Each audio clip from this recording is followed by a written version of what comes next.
पुणे सिंहगड रस्त्यावरील राजाराम पूल चौक ते fun time theatre या दरम्यान उभारलेला उड्डाणपूल अखेर वाहतुकीसाठी खुला झालाय।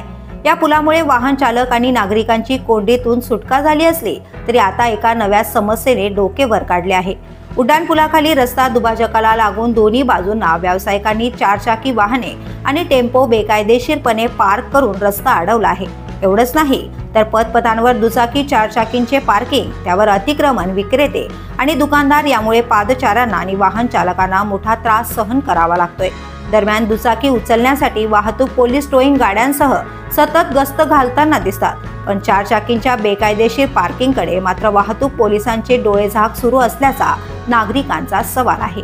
सिंहगड रस्त्यावरील विकास कामामुळे निर्माण झालेल्या या नव्या समस्येकडे प्रशासनाने गांभीर्याने लक्ष देण्याची मागणी परिसरातील नागरिक करत आहेत। The police news bureau, Pune.